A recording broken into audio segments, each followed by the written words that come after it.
Welcome student. आज हम लोग सॉल्यूशन चैप्टर का लेक्चर 2 रिकॉर्ड करने जा रहे हैं। और पिछले लेक्चर में हम लोगों ने बात किया था कि सॉल्यूशन क्या होता है, कितने टाइप के सॉल्यूशन होते हैं, और उससे आगे हम लोग अब बात करेंगे कंसंट्रेशन ऑफ द सॉल्यूशन का, कि कंसंट्रेशन होता क्या है। ठीक, तो ऑब्वियस है कि जब किसी सॉल्यूशन में सॉल्यूट की मात्रा ज़्यादा हो जाती है तो उस कंडीशन में जो उसका कंसंट्रेशन होता है वो ज़्यादा बढ़ जाता है। इसको हम लिख सकते हैं, बोल सकते हैं कि what does mean concentration is the amount of solute dissolve in a specified amount of solvent. यानी जितने अमाउंट ऑफ सॉल्यूट को हम लोग यूज करेंगे सॉल्यूशन में, उसी को हम लोग बोलेंगे कंसंट्रेशन।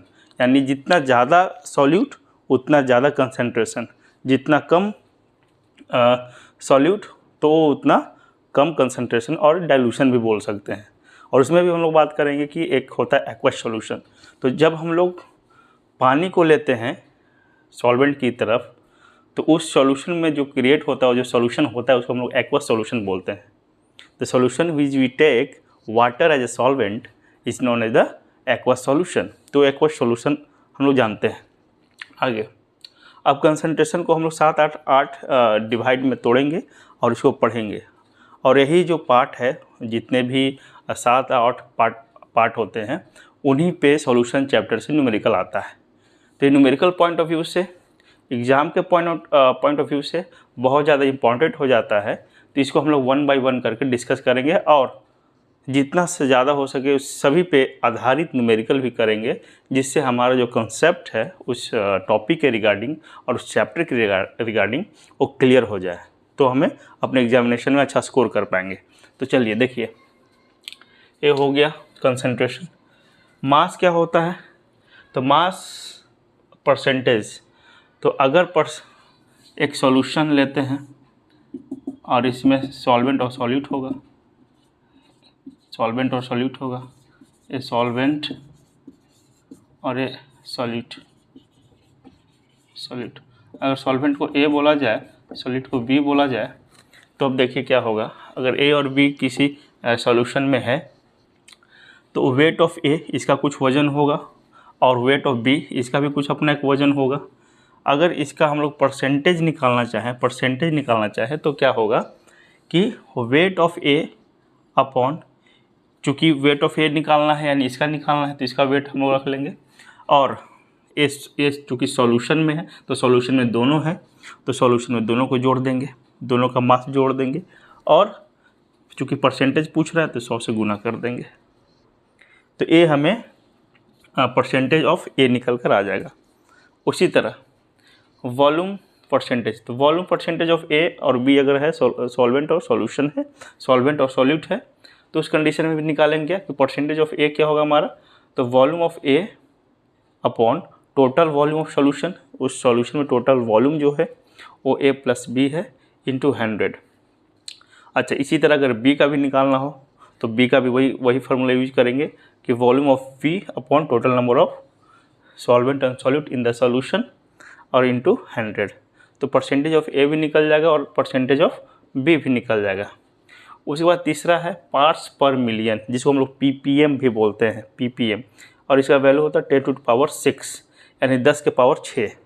इसमें क्या है कि सॉल्यूशन में 1 ग्राम सॉल्यूट और 10 लाख ग्राम सॉल्यूशन, मतलब कि बहुत ज़्यादा अगर हमें सॉल्यूशन में किसी एक पार्टिकल को लेकर समझें, बात करें, तो उस कंडीशन में हम लोग ppm का यूज करते हैं। यानी सॉल्यूशन में 1 ग्राम सॉल्यूट होगा और 10 लाख ग्राम जो होगा वो सॉल्यूशन होगा। जैसे कहने का मतलब ऐसे समझ कि कोई एक राजा है, ठीक है, और वो अपने प्रजा को बोलता है कि मेरे पूरे साम्राज्य में जो अच्छा गायक है, जो गाना गाता है, उसको पकड़ के लाइए। तो जो संख्या है, उस साम्राज्य का संख्या है वो तो करोड़ों का है, और उस करोड़ों में से किसी एक को पकड़ के लाना, सेम कंडीशन ये हो रहा है कि वो ppm की तरह काम करेगा। मतलब कि बहुत ज़्यादा लार्ज अमाउंट ऑफ सॉल्यूशन अगर लेते हैं, उसमें कोई एक पार्टिकल को हम लोग बात करते हैं, तो उसको हम लोग ppm बोलते हैं।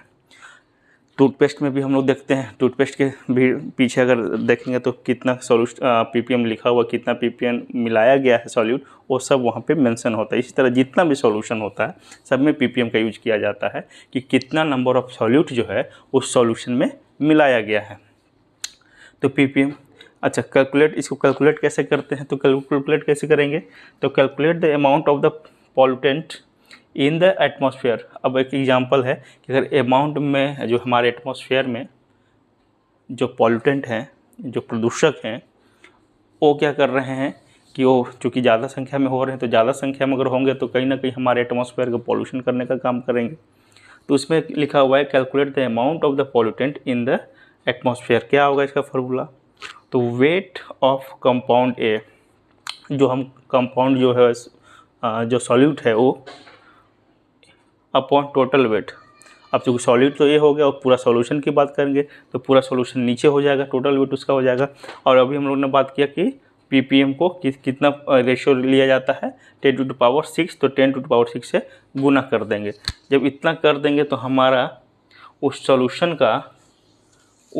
का ppm यानी पार्ट्स पर मिलियन निकल कर आ जाएगा।